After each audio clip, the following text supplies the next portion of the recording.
just a science project. You know, a doctor friend once said the same thing to me. Frankenstein was his name. Wes, do you think you're going to get a good grade?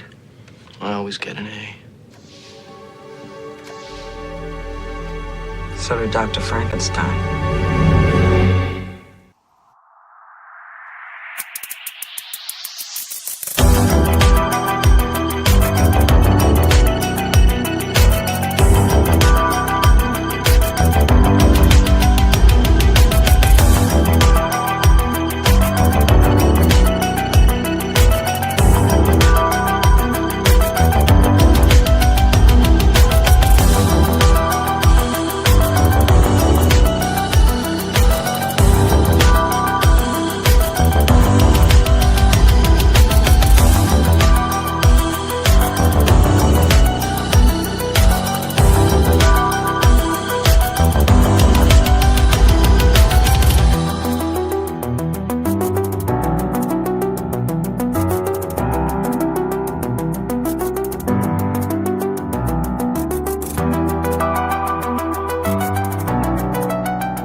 Hello and good evening and welcome back. Star Trek The Next Generation Season 3 Episode 1 Evolution is over, and it has been since September of 1989, but we're just getting started here in September of 2025 as we continue our mission to watch every episode of Star Trek The Next Generation and talk all about it.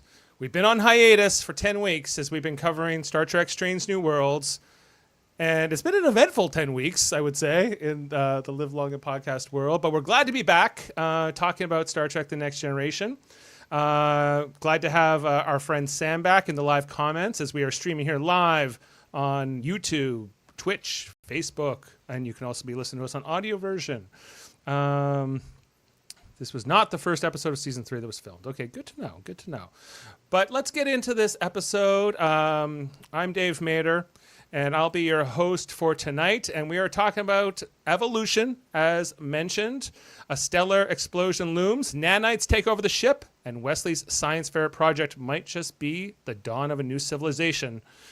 We got a great panel here to break down this all tonight. Coming in first, he's our technologist who's not impressed by gamma bursts or grandstanding scientists. If it's evolving too fast, he's already skeptical. It's Jody Simpson. I got two thumbs, and I'm ready for Bob Kelso. All right. Well, it's all about the Scrubs reference. Coming in here next, the chief engineer of Live Long and Podcast and the showrunner of Trivial Debates. He's always scanning for precision to see whether the tech holds up. It's Chris Worldmind Murphy. Here to do the evolution, baby. Let's talk evolution. It's an Evo. And joining us for the first time ever, from Kevin Smith ball hockey to the Bridge of the Enterprise, a lifelong Trek fan, making his podcast debut this season, Stars and Stripes forever. Welcome aboard, Chris Shaggy Vasilas. Who's got two thumbs and totally honored to be here. This guy. Let's do evolution. You stole my bit that I stole from Chris before we started. Come on. Yes. Well, glad to be original. Glad to have you with us, Chris. We'll be calling you Shaggy to differentiate you from the other Chris on this podcast. What other Chris? Worldmind. I only see Worldmind. We got Worldmind and we got Chris. We got Worldmind and Shaggy. They're both Chris's. He's Shaggy, of House Vasilas, by the way. Yes, first of his name, of course. Actually, and as mentioned, we're talking Evolution, the first episode of Season 3. It's all about nanites. It's the return of Dr. Crusher. It is the introduction of the new uniforms. This is the 49th episode overall. Directed by Winrick Colby, with a story by Michael Piller and Michael Wagner, and a teleplay by Michael Piller, the great late Michael Piller. I believe we're talking about the background from Worldmind. Yeah, there's a this husky keeps walking around the house.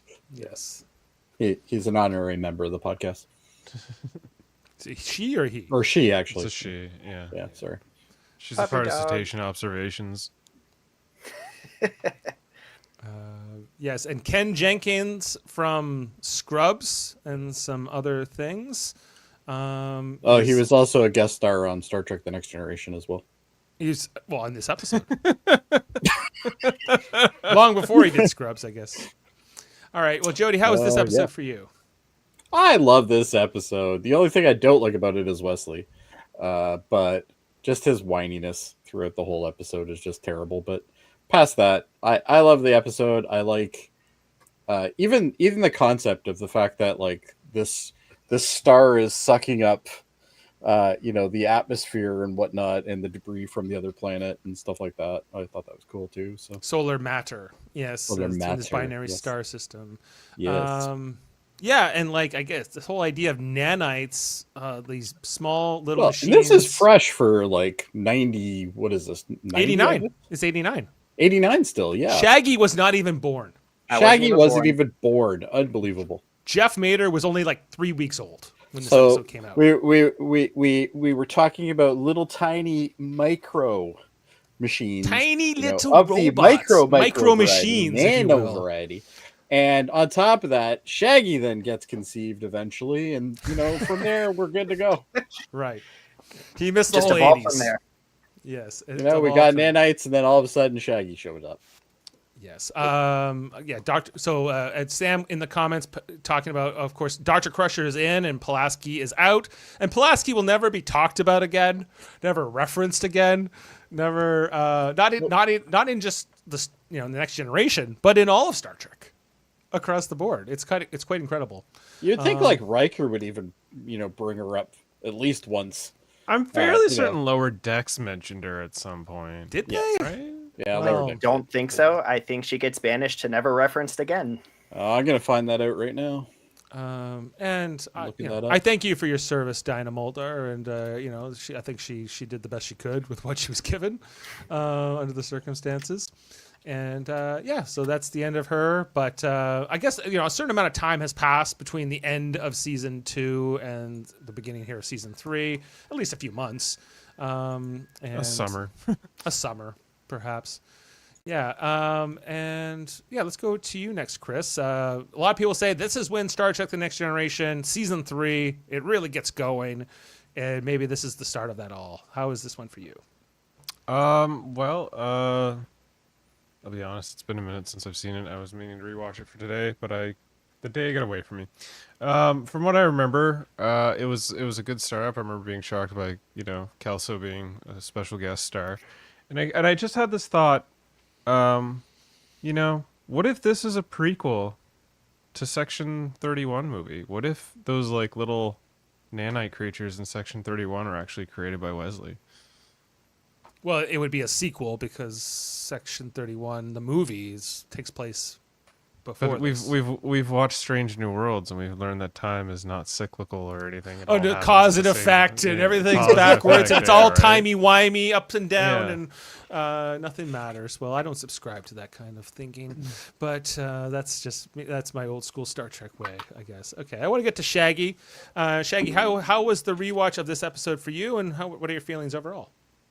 It was pretty good. Rather like this episode, although I will say Dr. Pulaski leaving and Dr. Crusher coming back, it is what it is.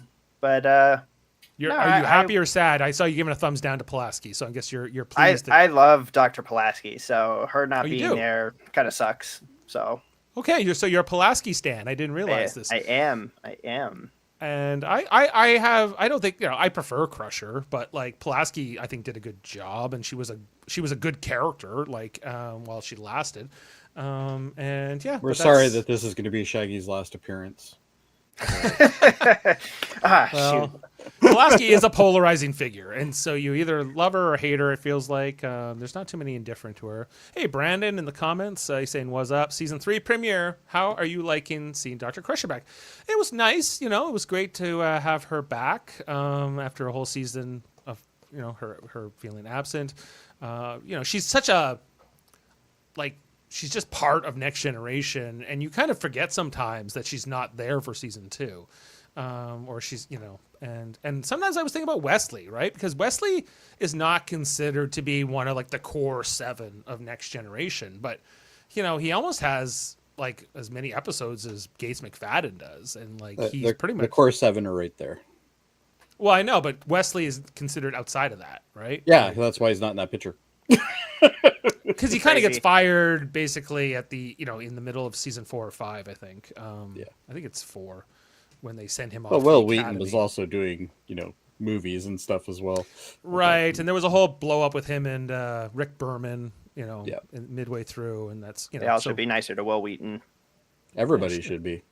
Yeah, Was it his fault? but like watching this episode tonight, I was like, there are many Wesley episodes still to come, but I'm like, he feels like he's as much of he's like in the main credits. He's a main character. Yeah, he's the main character for season 2 and for season 3. And 1 and 2 and 3. I wouldn't say 1 so much. And most of I But think he is in 4. this- And then he Yeah. comes back in 5. I don't remember him being in season 6, but he's definitely there for 7. And so Yeah. anyway, like He was at the Academy during season 5. When I Right, was and that's first like with the going through first- my TNG watch through, I always swear that like Wesley was going to be the main hero of the show. Yeah. And then And it seemed like he was going to be that way at least for the first 2 to 3 seasons, and then it just kind of fell off. But yeah, and I think that they're not better off for it. I wish he had been there kind of till the end. Well, But- to be fair, it is disappointing, but at the same time, you do get a very well thought resolution to his story through the Prodigy series. So like, Well, and then with the episode where he goes off Eric. with the Traveler in season 7 Yeah. of this show, that was set up, previously. Oh, do we lose No, Shaggy? we lost Shaggy. Oh, Well, now back. he's back. Welcome back. Anyway, Transport. so this is usually the part of the show where we jump in and run through all the screenshots and everything we saw. Let's do it and jump into it, boys. All right. So we start off here with the Enterprise at this binary star system. I think it's a captain's log to start us off. I believe so, Correct? yeah. And no, it's no log. There's no log to start this off. We just wake up here in Wesley's quarters as he's getting called basically by Commander Riker. Okay. Wesley was staying up all night. We see a plate of food, go here on his all-nighters. We see a pad with nanotechnology construction program, lit up here, and Will Wheaton sleeping. he's working on AI, guys. And you can tell in high def that he definitely is a teenager playing a teenager with all the pimples that they're trying to cover up. with We the, were all there at one point. We were all there, and I definitely was Yeah. myself. So, but in high def, it's definitely a little more noticeable. But Riker's calling up, hey, do you forget to set your alarm? And I guess this is the first shot we have of the new uniforms that will get many modifications. Slightly, they'll become a little bit more loose. This version's a little Yeah, tighter. and Wesley has the collars that are from like the Admiral's things, right? Yeah, well, Wesley's uniform hasn't changed between season 2 and 3. I thought it but did. but only basically the main characters like Riker, Worf, and them are wearing this new uniform. All of the other like extras, like the crew in the background, they're all still wearing the old uniform. Huh, never noticed that. They're counting on you not to notice it because they're like, who looks at those people anyway, right? So Well, now I'm going to. yeah, so Wesley's late for his shift. He has to get up here, but this opening ends up mattering because Wesley was doing an experiment on these nanites, and I guess they got out and they evolved. So that is the premise of the episode. We then go to the bridge again, seeing this binary star system where it's like the white dwarf sucks up all of the solar matter from the red giant, and every 160 years or so, it creates this big explosion, and it's kind of what the character of it's Ken Jenkins playing Paul Stubbs, Dr. Paul Stubbs, yeah. who is like an astrophysicist who calls this the galactic equivalent of Old Faithful. The geyser. Yeah, it goes off like every 400 and something years. 160 years or so. 196. 196 to be precise. Outside of a human lifetime. Outside of yeah. And so and he's been waiting his whole life for this. So Wesley comes to the bridge, and I guess Dr. Stubbs meets Wesley for the first time, saying, "Now this is Why going to has be." Dr. Stubbs got like an 80s, 90s, like just normal like sport coat on and The like outfit they this chose is for the him. future. He looks quite frumpy in this outfit. I Yeah. gotta tell you, It's like they literally went down to the Goodwill and they're like, okay, we got $50. Let's get Jenkins Like- an outfit. the shirt he's wearing looks like one of these standard civilian Star Trek civilian shirts, but like the jacket and the pants, they look so just, I don't know, like he got them from a Who dumpster. knew that corduroy was still something that was available in the future? Yeah, I don't know, and like the buttons on it, it's interesting choices. We see the star and the conversation here with Wesley, and we get getting a sense of who Stubbs is in the beginning scene here. Is they're talking about we get Captain Picard meeting Dr. Stubbs. He's like, "Hey, are we going to launch this experiment of yours?" He's like, "I've waited my whole life. You may lay the egg, Captain." Yeah, he talks about the egg. It's the egg. It's going to cause everything here. Precious egg. So the egg, as it will, is in the the shuttle bay here, getting ready to be launched out of the Enterprise. We see the doors opening, and it's getting ready to be sent out. It looks like a big exocomp, really. It really is. Yeah. That's a good catch, actually. They haven't set up the exocomps yet. Anyway, so as the probe egg thing is going off into the solar matter, all of a sudden the Enterprise is shook. Everyone's flying around. It's Stubbs goes flying hard. Poor Bob. This is why you should always be sitting, I guess, or always having, they can't figure out what's wrong. Geordi LaForge is struggling to get control as they're being pulled into the red giant. They're going to get And Worf is sucked doing in. nothing useful like normal. Worf's going, "Look, do something about it. I can't fire phasers at it." Look over that. Look at what's going on. Yes, and the Enterprise might be in peril, and that is our. Though the swirling effect that they have for that.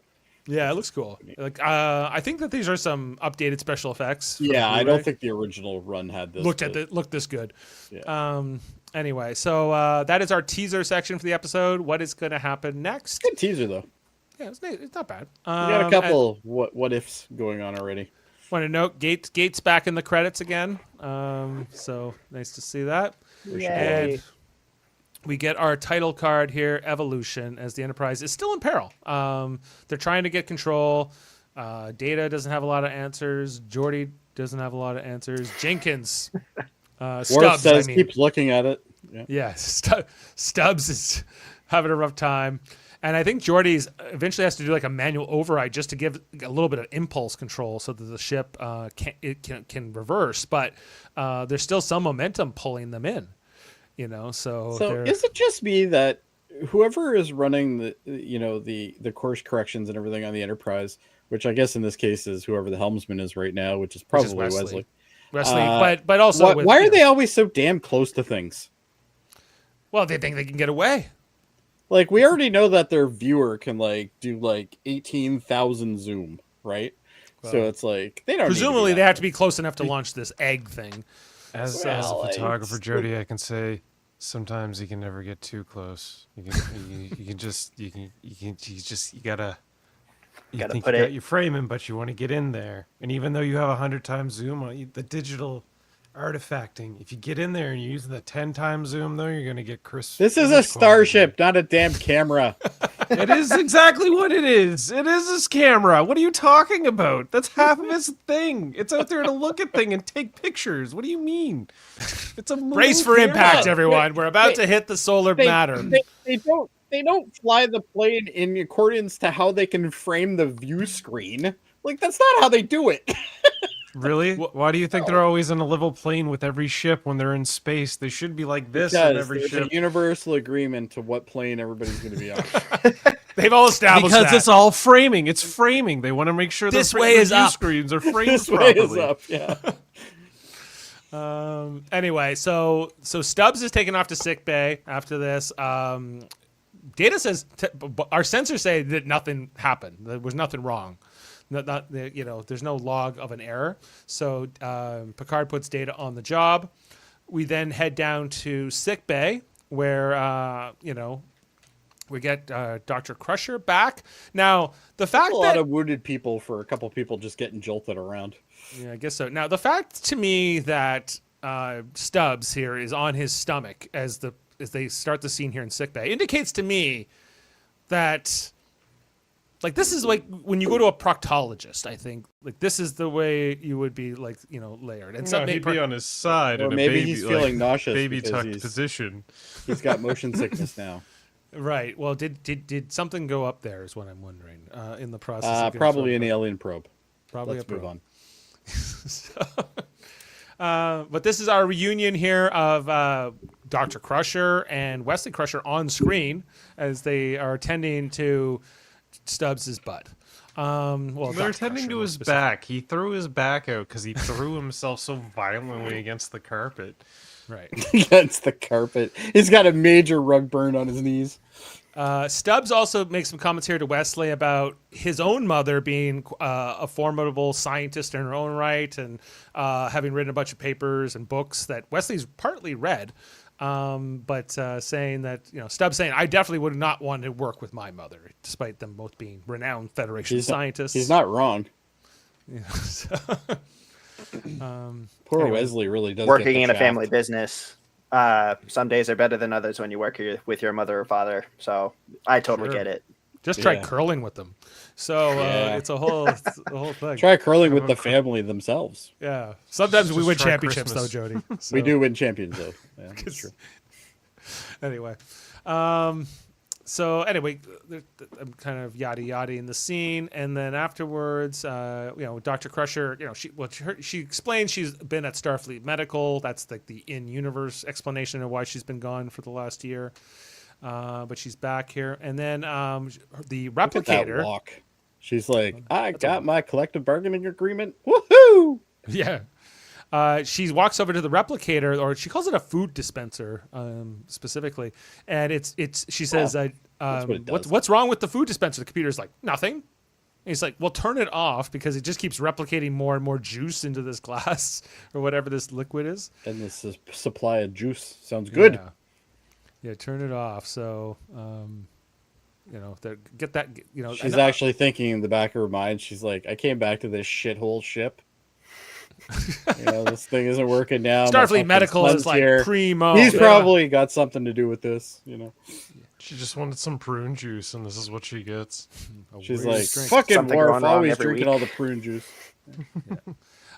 Then we head over to engineering where Geordi's trying to get to the bottom of the malfunctions. He has a quick little conversation here with Picard over the comm where, he says he'll report back once he knows more. Then we get a visit here from Dr. Crusher to Captain Picard in the ready room. And this is really to talk about Wesley. She's like, tell me about my son, who I haven't seen for the last year. Picard says, well, he's his father's son. He's a lot like Jack Crusher Sr. He's honest. He's dead? He's dead, yeah.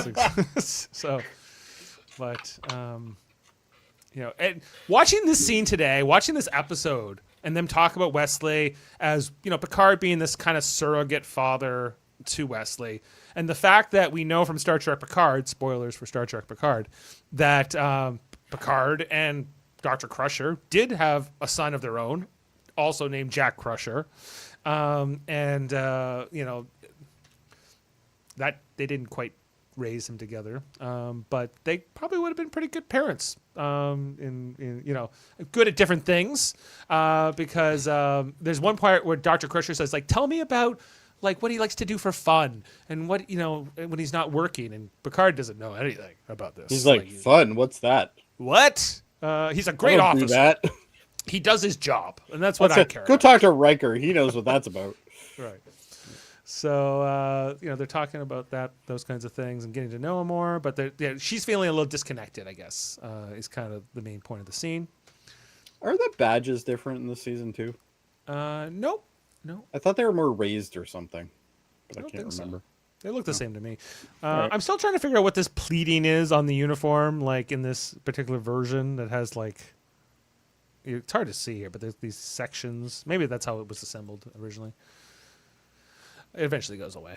Anyway, We then head down to this cargo bay scene where it's Stubbs and Wesley Crusher looking at his egg, his like experiment, and everything else. Comp. This conversation ends up being more about baseball, which Jody loves. I love baseball. I know Shaggy does. Absolutely. Shaggy actually loves baseball, though. Yeah, I do. And this is the first time, I guess, in Star Trek that baseball is referenced. Or, I don't know. Maybe it's not in this scene. Maybe it's in the later scene. There's 2 scenes in this. There is definitely a baseball reference, though. I think she actually comes out in the later scene, but I think that actually this scene is more about how Paul Stubbs is doing his experiment. He's been waiting his whole life for it. This is his one chance. I think adding to the guilt of Wesley Crusher potentially having destroyed the Enterprise and Wesley being somewhat aware that the nanites that got out could be the cause of the malfunctions that have been going on. He doesn't know that yet, though, does he? He suspects it, but he doesn't know for sure.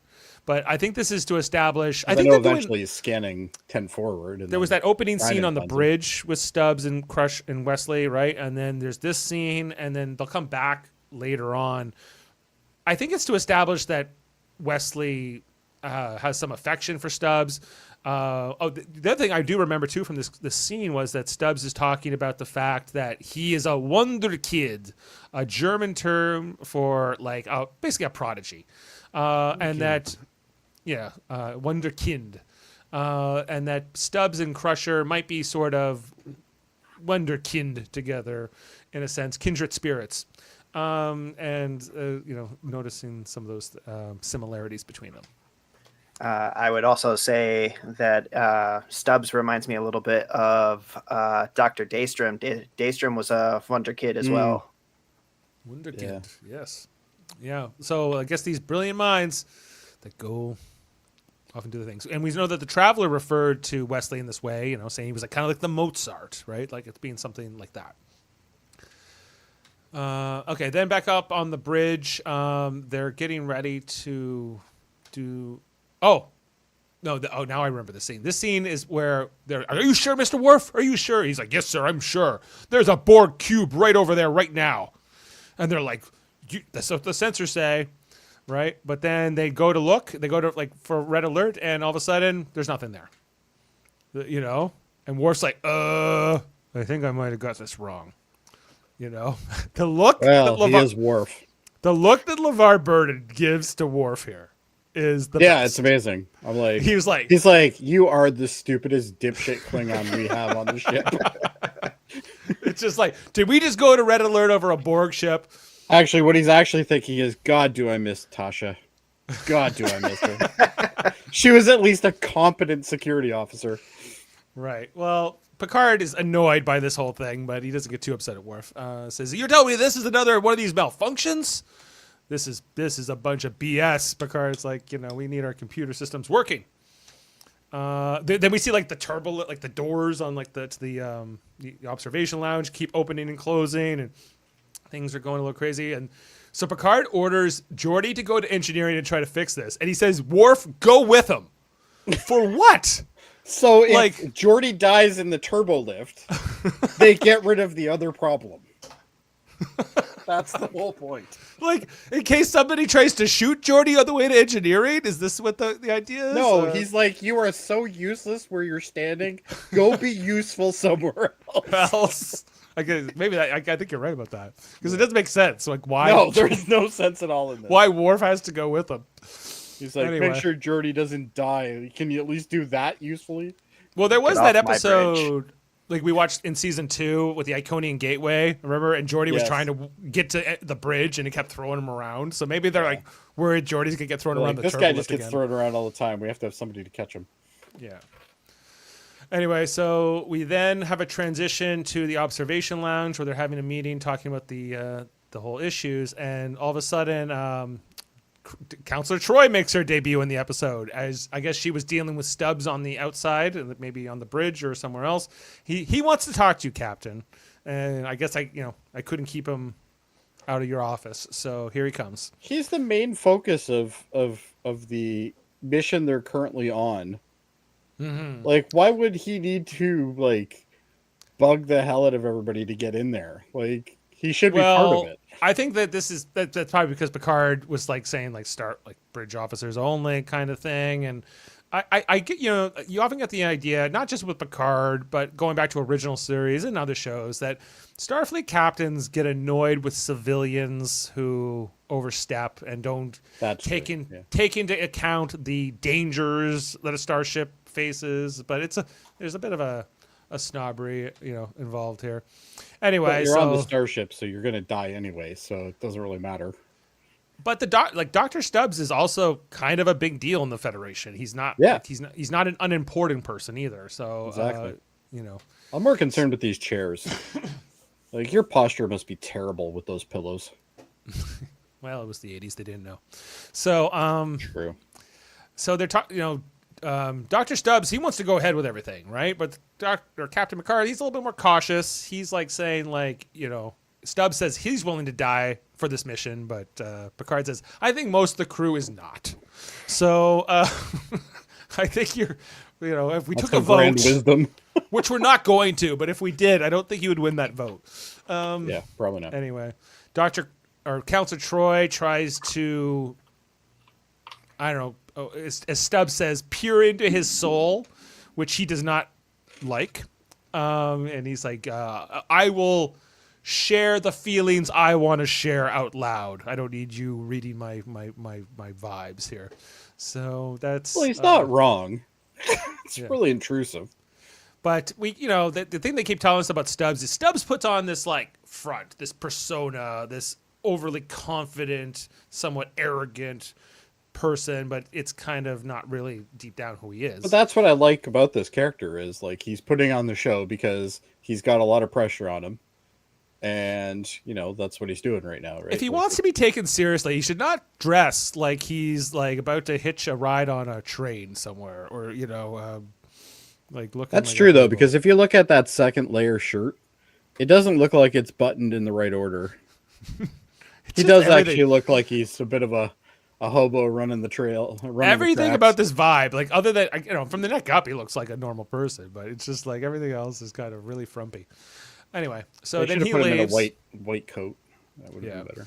I think you could have done something with the costuming to make him a little bit more, I guess, just seem a little bit more intelligent. I was always annoyed by this outfit because of the Which fact that the comm badge isn't in a good place. It's on her chest. Yeah, it still sucks. You're just here to complain. I am here to complain today. Yeah. All right. Even though I do like this episode. Anyway, then and after that, we go to engineering where Jordy's trying to get to the bottom of what's happening. He's doing a real zoom in on certain parts of the computer core, and where's Wesley's Worf's guarding the computer, I guess, somewhere. He couldn't even do this right. No. And Jordy doesn't quite know what he's looking at here, but Wesley kind of starts to suspect his nanites have caused this. They're eating the computer up. They're basically eating the little bits and bytes like it's candy. We'll find out. So Jordy's trying to figure this out, but Wesley's starting to really feel guilty about all this, and he's starting to get really upset. But he's not telling anybody yet. As he heads back to his lab and he's looking for the nanites and he's scanning for them, but they are not there. And he's like, I think I potentially have ruined the ship. Everything's my fault. I like how he first looks at the canister, though, like he's going to be able to see them. Yeah. No. And then he's like, oh, I better scan it. Just remember, he woke, this is, I guess, the first time he's back at his lab since Riker woke him up at the start of the episode.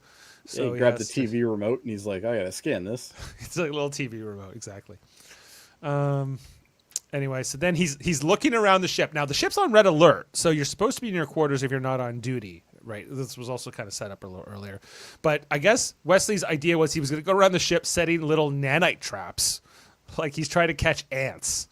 Aren't they in the computer circuitry though? Why the hell would they be walking around 10 forward? Whatever Wesley's plan here was, and how many of these traps he was trying to lay. Plan was to get caught. And why here in 10-4 specifically? I think maybe he was planning to get caught here by Guinan because that's who he runs into. Whoopi Goldberg is back, everyone, and continuing her relationship with Wesley, which I always like. I forgot about this in the show, but they have quite a few good scenes together. She's got a good relationship with a lot of people, though, on the show. Yeah. So I think she's probably one of my favorite characters of the show. Guinan's great. Yeah, gotta love 100% Guinan. agree. Yeah. So Wesley She brings comes out interesting things into everybody. right, like the dialogue. and when her first introduction was when that was when Dr. Crusher had just left the show, and she's dealing with Wesley, who's kind of on his own now, and their first conversation, followed up here a year later. So Wesley explains the situation with what he thinks happened with the nanites, and that he might have ruined everything. This is where Guinan compares Wesley to Dr. Frankenstein, who she claims to have known. Are we led to believe? Yeah, that there was a real Frankenstein. in the Star Trek universe, it's not a work of fiction. It's actually there's a Frankenstein, Dr. Frankenstein. Or in this. she's just lying like she likes to do. She does actually lie a lot. Well, what can you give me an example of that? Not the second, no, but I can certainly look some up for you. Yeah, because I don't know. Well, she changes the narrative with what she says sometimes, which is not accurate to what's going on. So it's like that could just be writing. It could be writing, absolutely. Anyway, but writing is the character, so she convinces Wesley that he needs to come clean. Well, she doesn't have to convince him. He knows he has to tell, and he can't keep this a secret, and so sends him on his way here, and she's like, "Do you think you'll get an A, Wesley? I always get an A. So did Dr. Frankenstein, my very good friend." So she claims. Anyway, then after that, we got Stubbs comes up to the bridge, giving these kind of glances here. I guess they're going to try their next attempt to launch the. Why does everybody look like they're pissed off at him? Go back to frame. I think that they're feeling awkward. I think if given they would choose not to proceed with this experiment given the option. Look at Deanna though. She's like giving him the total stink eye. Like they're walking on eggshells quite a bit around him, but they're willing to try the second attempt at the experiment because it's every 100 and almost 200 years, right? So, but you don't get many chances. But the doors won't open. Everyone, they can't even launch their little egg. They can't even get it out, and all of a sudden, I think this is when the music starts playing. What's it called? Stars and Stripes Forever. Whatever it goes, and Data starts telling us all about it. But they can't shut it off because I think this is the first time Picard tells him to shut up too, isn't it? He doesn't tell him to shut up. This episode? He's like, I know what it is because Data starts. Okay, maybe it isn't this episode. Shut it off. I'm pretty sure it's somewhere in the third season though, is when he first tells Data to shut up. Oh, he definitely does. Yeah. Yeah. It was in the first season. Was it in the first season? Oh. Yeah. So then the power goes, like the lights turn off briefly here, and like because they cut the power to the bridge just so they could get the music to stop. So this is when Picard's like, we need to throw the towel in here. We can't keep going. And Stubbs is like, no, how dare you, Picard? And Jody's like, I'm going to try to give you warp power, but take it easy. And Stubbs is pissed. So they're just trying to get control of the ship again. But under the circumstances, like, they probably need to leave. You can also understand Stubbs. Like, this is his big moment. This is his life, right? He's been planning his whole life here. He doesn't get this. He's not getting it again. Right. He will not make it in his lifetime. He's a human being. This is when they talk about baseball. He says, that Wesley says he was taught to him by his father when he was young. Gives us a little, explanation. Do you know baseball? Once, centuries ago, it was the beloved national pastime of the Americas, Wesley. Abandoned by a society that prized fast food and faster games. Lost to impatience. Well, there you go. Didn't Lost. have enough money for health insurance. Sorry. Fast food and faster games, and they pick one of the slower sports. Right. Well, that's how it goes. So he's like, I've studied them all in my mind. Don't recreate them on the holodeck like Cisco does. I do it for real in the imagination. But I guess Stubbs is feeling like his life's work is about to go down the drain. And this is when the guilt is really starting to hit Wesley. Wesley's trying to like test for these nanites in his lab. This is when Dr. Crusher comes to talk to him, who is worried that her son is working too hard, burning the midnight oil, if you will. And he's doesn't tell her what's happening right away. She's like, talk to me. You know, let's get, you know, you need to stop working so hard. You need to take a break. You're 17 and etc. And like, you know, whatever. And he's just like, whatever. You don't even know me, Mom. You haven't even been here. So shut up. You know, like I'm an officer. I fly the ship around. Like, what have you been doing for the last year? That's my version of it, at least. You know, and she goes, well, I'm here now, Wesley. Talk to me, son. He's like, well, I think I totally did screw up something up here, Mom. I don't know if he gives all the explanation here about the nanites, but you just see Beverly go, oh, this might be a bigger deal than I thought. More than Wesley just not getting enough sleep or something like that. Anyway, then we get all the exposition up in the observation lounge. The nanites, these small machines. This was like, since this episode, like I guess with the Borg nanoprobes and all of like the other times that nanites and nanotechnology has been referenced in Star Trek since then. But at the time, this was a pretty like kind of new idea, right? Yeah.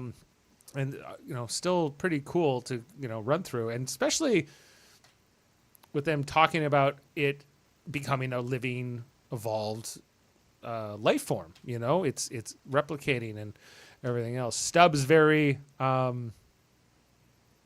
skeptical of the whole thing, but they demonstrate here that the nanites are eating up the computer material like it's candy, self-replicating, creating new generations, and doing new things. And these are the cause of the disruptions in the system, in the computer core. But then they got cameras everywhere. They do have cameras in most places, everything is here. So this is where Stubbs is like, well, whatever. If a mosquito buzzes at your ear, you call an exterminator. We need to, these are screwing with my work. We need to deal with this right now. Like, this doesn't matter. Stubbs very dismissive of it, whereas the rest of the crew's like, this could be a whole new life form to seek out new life and new civilizations. That's the whole idea of Starfleet. And we need to look into this. Stubbs is like, what about my life's work? What about this big boom and everything else? They don't care so much. So they go down to the computer core where they're trying to figure out how to slow down the nanites, not do any real harm to them. They're trying small gamma bursts. I guess it's the first time we see the computer core as a set. I don't know if we ever come back. I would understand keeping him out of here. Well, I don't think they expect him to do what he does here. He's like, have you considered a huge gamma burst at them? And Data's just like, well, that would kill them. Like, we can't do that. Oh, right? Wesley's pants drive me crazy every time I see him from behind. They're not great pants. Anyway, so I guess this is some kind of gamma ray gun that Stubbs has that he's able to shoot at the computer core here, and he basically massacres a good chunk of the nanites in one full swoop here before the crew can even react. Well, they're self-replicating. They should be fine. So are we. We're self-replicating too, but if you killed half of our planet, we would notice. So all right, I'll give you that one. Anyway, so up in there's Picard is talking to Riker up in his ready room. They're trying to figure out what to do, and all of a sudden, like, hey, do you smell that? Yeah, it smells like smoke or something. They come out on the bridge and like the why is everybody still sitting there? It's a smoking section or a non-smoking section, but it's quite toxic and hazardous. If it's that far gone, why are you still standing around at your posts? You might have to abandon the bridge potentially. Yeah. But Riker is able to push some buttons, and he's able to clear the Enterprise of, or the bridge at least, of whatever toxic fumes they were breathing in moments That's ago. handy. You might want to go to sickbay though, when you have a chance. But then the lights go out, and we see that now that with the massacre of the nanites, the malfunctions are really starting to pick up here. They bring Stubbs to the bridge where they explain to Picard what he did and that he's under arrest now for genocide. effectively.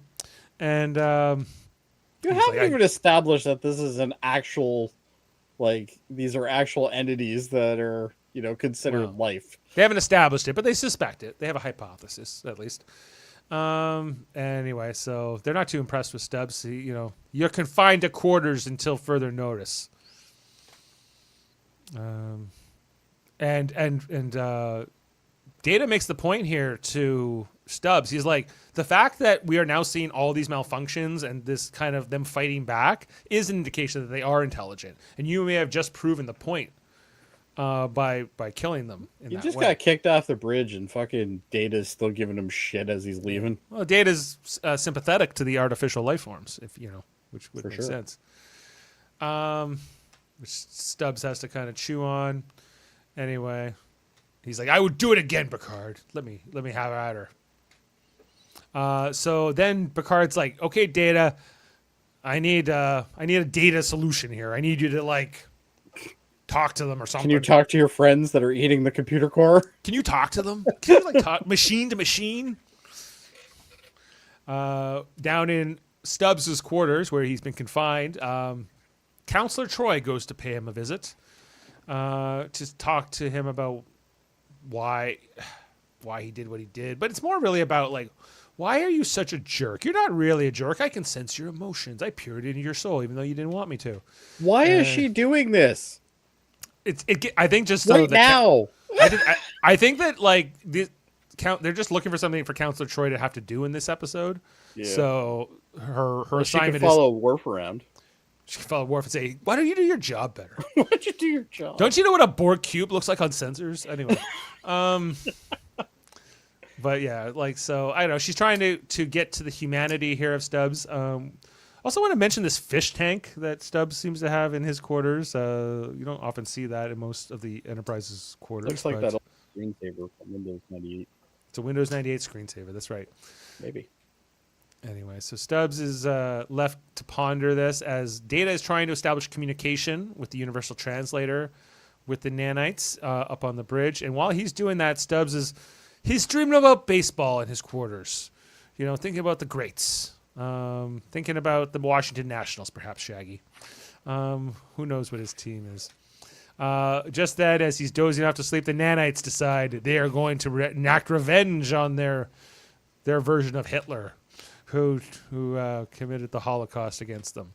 And we see how could people not think this episode is great? You have literally little tiny micro robots controlling things to try to kill somebody. Tiny little life forms. They even shine the light right on his face here. Yeah. They're like, there he is, get him, and then they shoot him with electric beams or whatever. Would have been better. It's like, how many lights did you see? All of them at once. Some great reactions here. Look at that frame shot. That is amazing. So, yeah. Stubbs gets it pretty bad, but this doesn't kill him as the security officer is trying to get in. This guy was clearly trained by Worf. It's just Stubbs looking. He's like, "Oh, that will wake you up in the morning, bud." So help me! I've been zapped. Right. It's interesting. The nanites don't kill him with this. Yeah, they're just torturing him because it's funny. Yeah, it seems like they're homicidal nanites. Well, they're not homicidal. Well, they are though. They're just masochistic. Trying. They're masochistic. Yeah, maybe attempted murder. Yeah, that's anyways, true. So they bring Stubbs to sick bay next, where he's in rough shape here. At least he's not a belly like he was last time. No, that's been fixed. She's like, oh, we scan from this side. No more proctology. It's been a while since I've done this. Yes. Anyway, and then he's like, Picard, you have to protect me. You have to save me from these tiny little life forms. So Picard, I think it's like, okay, well, I guess, my hand's being forced here. My people are starting to, lives are starting to be put at risk. Even if it Stubbs' life, I have a responsibility to protect him. So Picard goes to see Data and Riker, and basically Picard's decision is, okay, we're going to irradiate them. We're going to hit them with the gamma burst, and we're going to put an end to this. We're going to pull a Cisco. We're going to pull a Cisco. Yeah, even more so. But just then, they establish communication with the nanites in the form of binary code, 0001 and so forth. Where's a binary when you need one? Yep. He's got a universal translator. Like, hey, Can't Captain, do binary. It's garbage. Exactly. Not hexadecimal. So now that they've established a primitive dialogue, they're starting to talk to them here. They bring Stubbs. Riker's sent to go get Stubbs. Go bring Stubbs here so he can apologize to the nanites and we can put an end to all this. So they bring up Stubbs and they're like, oh, he's very sorry for what he did. But this is where Data comes up with this whole idea of like, why don't I let them take over my brain, my neural net, so we can you can talk to them, right? That seems like the most logical thing to do. Let's do it. And Worf is like, we can't let them take control of him. Like, that's not a good idea. And it's like, Worf's right. But yeah, he knows for too once. much. Data says this could be a way to build trust and to help establish a peaceful dialogue. Could also be a way of making Data into the ultimate killing machine, right, which he already has the strength to be able to do. Right. Data's not an enemy you want. No, you don't want him going bad. We've seen this before. It's bad. Right. Mm-hmm. Well, I guess technically we haven't seen it yet. But he says they've said yes. They're happy to take over my brain and do this. So let's go have our little meeting, and we head down here to the computer core again, where Data gets the nanites, put into his skin. Can't so just they can plug in a USB cable. We got to do it this way. We got to do it this way.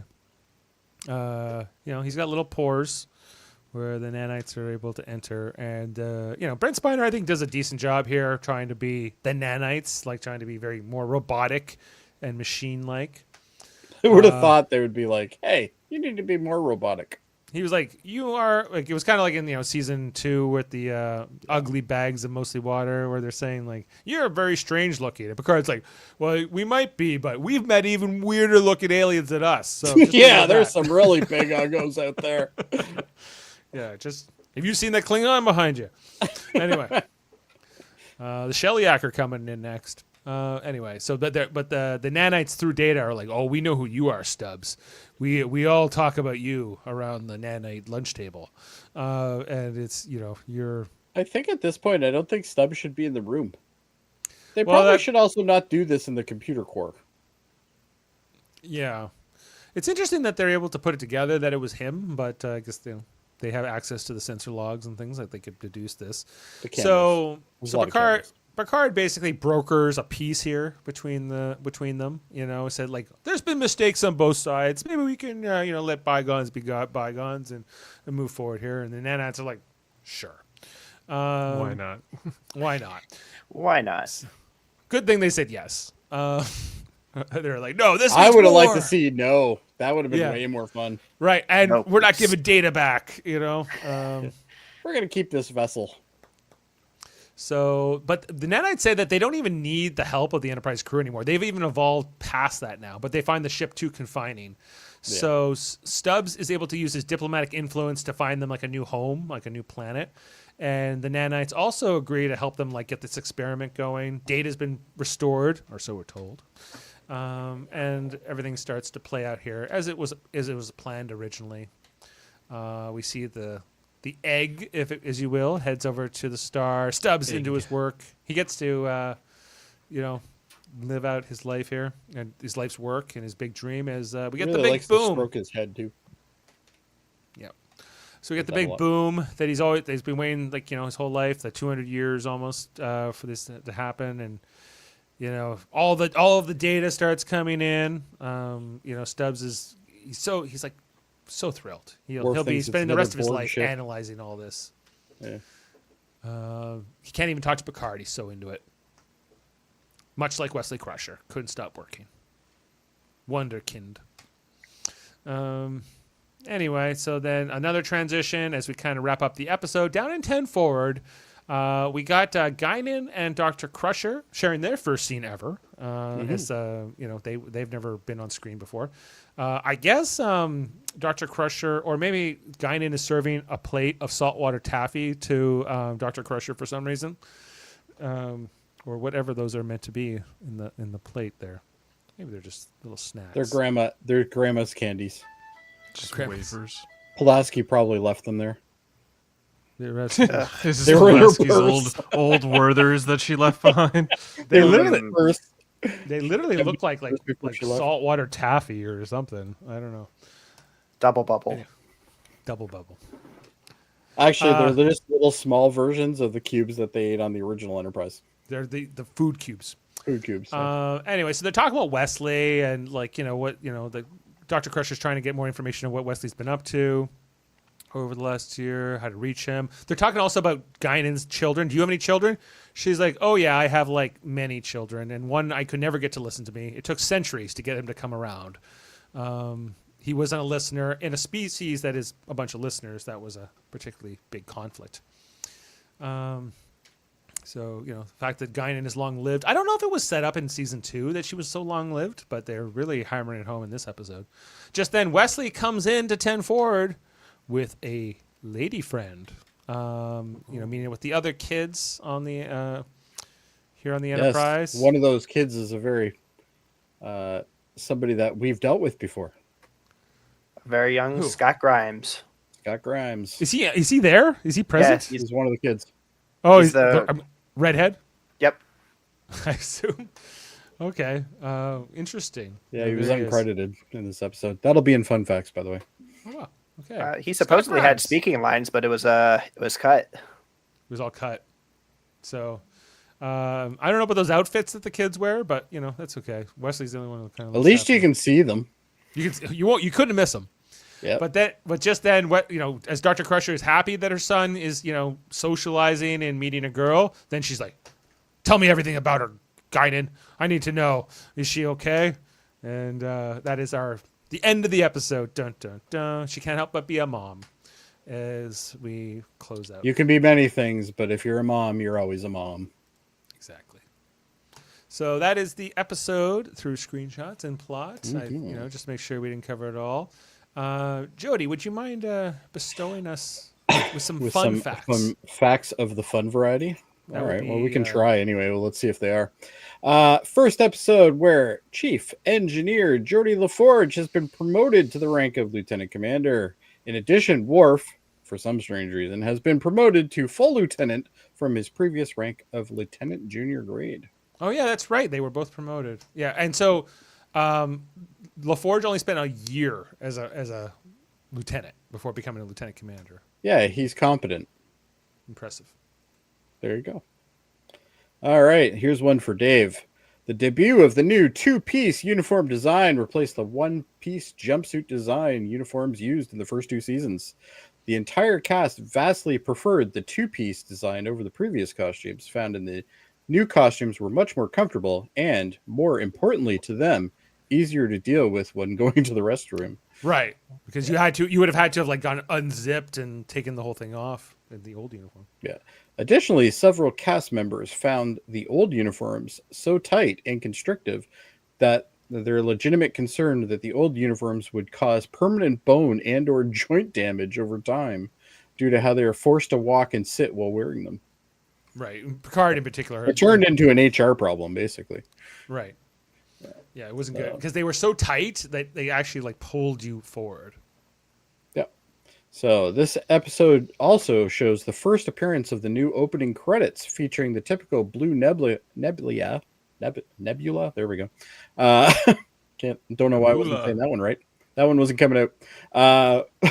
Which the camera enters in the first 2 seasons of the opening credits. The score was altered yet again, becoming the show's final version of the famous Star Trek The Next Generation theme. So there you go. This episode marks the first appearance of one of the computer cars from the Enterprise D. So there you go, Dave. That was the first time. The egg that was the focus of the testing and whatnot. The egg is a reuse of the viral containment unit found in the 1988 episode The Child. Yeah, it looked like that thing that they were putting all the samples in. So yeah, even that set. It's a reuse. It is revealed that Guinan is a mother. She tells Dr. Crusher she has a lot of children. This also helps to establish how long-lived her species is when she says, it took several hundred years, but I managed to bring them around. And it says in note Times Arrow 1992, it would be established that she is at least 500 years old. as she's visited Earth in the 19th century. Right, at least. We actually see later on in Picard season 2, I guess, because she was in when they went back, right? Yeah, don't even get me started on that. Yeah, but anyway, Scott Grimes, who has a minor uncredited role as one of Wesley Crusher's friends, later is a starring role in Seth MacFarlane's satirical Star Trek homage series, The Orville, which we also cover on this channel. Yes, we've covered every episode here. Hopefully, stay Great tuned show. for season 4 when it happens, if it happens. It's not. We'll see. Worldmind says no. Worldmind says no, but I have From hope. what I've heard, it's not. It's not. Yeah, it doesn't look like it's going to happen. Anyway, Evolution has parallels with Home Soil 1988, excuse me, in a microscopic life form begins to manifest their sentience and willingfulness to fight for survival. It bears similarities to The Quality of Life from 1992, which likewise deals with AIs developing sentience and showing the will to live.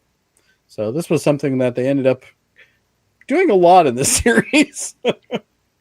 So there you go. This Scott Grimes, also Steve on American Dad. He wants us to let us know that. Oh yes, that's right. A new filming model of the Enterprise D was introduced in this episode, which was approximately 4 feet in length. The two models that have previously been used was a 6-foot model, which the effects team found unwieldy and often difficult to shoot, and a 2-foot model, the details of which were not really good for close-up filming. So this is like an in-between Yeah. size. Okay. Yeah, and just a side note to that little tidbit, a 6-foot model would then sit in storage for several years until it was refurbished for the filming of Star Trek Generations, as it was felt that the 4-foot model was not detailed enough for the big screen. Right, because they had to crash it for that big sequence too. Yeah, so they literally cleaned it up to crash it. And although the new 2-piece uniform debuts in this episode, several of the backup bridge crew can be found with the old Type A uniforms, notably the red shirt at helm and the security officer at tactical. It's not just them. It's gonna be like that's gonna be going on for like the next 2 or 3 seasons. You're gonna see most of them not have the updated uniform. And a side note, Jonathan Frakes, who plays Commander William T. Riker, later directed Ken Jennings, who played Paul Stubbs in this. Ken Jenkins. What's that? Ken Jenkins. Yeah, Ken Jenkins, who played Dr. Ken Jennings is like Jeopardy. Oh, that's right. You're right. Sorry. In the movie Clock Stoppers from 2002. So apparently Jonathan Frakes did that. I didn't know that. Guilty pleasure movie for me. I've never seen it. Oh, man. I like it. I'll have to give it a try. Though they speak with familiarity, Dr. Crusher and Guinan have never shared a scene together previously, as Crusher left the Enterprise after season 1 and Guinan did not arrive until season 2. Right. So there you go. And I think that's about it for History. For facts today, Dave. Oh, Jody, do you have are one? you going to forget that Sam has wanted us to know the whole time that this was not filmed before the episode we're covering next, season 3, episode 2, was filmed before this one? Oh, I didn't know that. I didn't There you know go. that either. I got a fun fact from Sam today. Fun facts from Sam. Thank you, Fun Sam. facts from Sam. All right. And then, well, this is the part of the show where we jump into our ratings and score the episode. Let's jump into that and throw down a score. Okay. I'll go first. Evolution. This was decent. I give it a 7. Jody? I was just thinking the same thing. 7. Worldmind? I'm gonna give this one an 8. An 8. And Shaggy? My first thought was 7 out of 10 myself. 7 out of 10. Okay, well, we are averaging a 7.3. This currently has a 6.5 on IMDb. Unlike when we did Strange New Worlds, it probably has way more than just a couple hundred at this point. Yeah, like almost 4,000.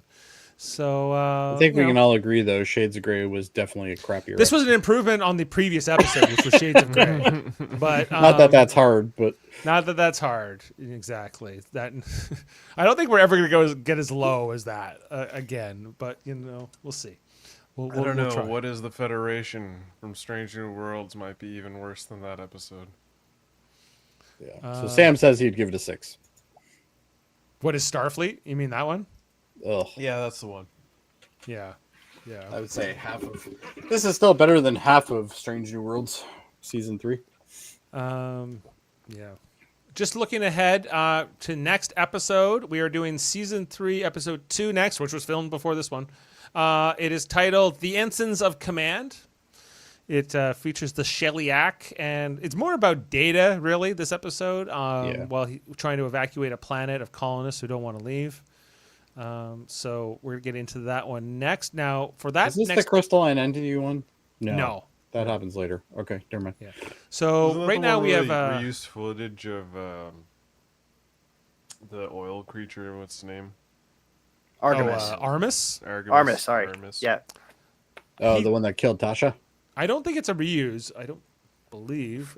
If I recall, they reused some footage of Artemis for The crystal, Shellyak? like the Shellyak there. Yeah. I can find out. Well, hey, save it for that podcast, everyone. You're going to have to tune in. I don't think I'm on it. Well, actually, so I was about to talk about that. So we have Heather and Worldmind signed up right now to be on that podcast. So we're looking for a couple I'll remember more this panels. time. So, yeah. So tune in next Thursday. We'll be talking about that. I already And- have the answer, but I won't say All it. right. You got to tune in to find out, everyone. You can't tell you that all now. Find out next week. Find out next week. Come back for the next episode. Same Dave time, same Dame channel. Exactly. Okay. Well, What else do we got going on, though, Dave? well, we just wrapped up Strange New Worlds season 3. So most recently the finale, which was called New Life and New Civilizations. Shaggy, did you watch the most recent season? I have watched the most recent season. I unfortunately haven't watched the last episode yet, so I have that on my to-do list to do. Okay, well, so I won't spoil that for you. It's better than half of the episodes from that season. I've been basically calling this past season the Real Housewives of Starfleet. I like that. That's good. Yeah, that's a good one. So check out our Strange New Worlds coverage. We did every episode there. A couple of weeks ago, we did our episode of Trivial Debates, Star Trek Next Generation themed. We had Sean Farrick from Trek Culture. We had Heather and myself competing from our channel with Jody hosting. And tune in to find out how that all went down. We are also covering a show called For All Mankind right now. We have been going through every episode of that show, and we have gotten up to season 3, episode 4, which we'll be covering on Monday. It's called Happy Valley, as that team is heading to Mars. So, well, not just that team, but many teams, as the race to Mars continues. So check out our coverage of that if you have not already. And I think that's all the plugs. Chris, Worldmind, was there anything I'm forgetting? I can't think of anything off the top of my head. I mean, like you said, we did Star Trek for Trivial Debates recently, which was a fun episode. I mean, October's coming up, so it might be trick-or-treating. I've got to figure that one out. I might just... Because normally, I got to figure that one out. So, it's either going to be a Halloween-themed next episode or something will get thrown my way. Otherwise, yeah, that's about it. Shaggy, anything going on in your world that you wanted to mention? No, Doug, got a ton going on. Just taking it day by day, working real hard. All right. Well, thanks Well, for being with hopefully you'll be us. back. Hopefully we'll have you back once again with us. And just to address the comments before we sign off here tonight, Sam's asking, are we ready for Survivor season 49 starting next Wednesday? And yes, we are ready. We are just started our draft, Sam. As ready as I've always been for Survivor. Yeah, so I'll be back next never. Wednesday. I'll be on with Jeff Mader, Jaemeel Robinson, Becky Robinson, Jason McGray, and others. So check that out. All right. And moving on here, we'll leave you with a quote for the end of the episode, and we'll see you next time here on Live Long and Podcast. In honor of our American guest, Shaggy, here we go. Repeating sequence.